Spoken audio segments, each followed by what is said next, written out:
80 лет директору самого национального ресторана Якутии. С именем Марии Габышевой связана история создания ресторана «Тыгын-Дархан». Она стояла у самых истоков его открытия. Именно с ресторана «Тыгын-Дархан» началась популяризация самобытной кухни народов Севера. И вот сегодня Мария Николаевна сейчас 80 лет. И вот она в течение 25 лет руководила этим. И сегодня достойно она получила уважение.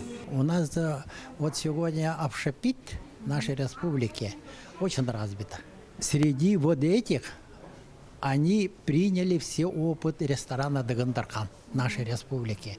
И эталоном национальной кухни обслуживания, сервиса. И сегодня ресторан «Тыгын-Дархан» держит свою марку. И вот благодаря именно вот работе Марии Николаевны и Иннокентия Старбах.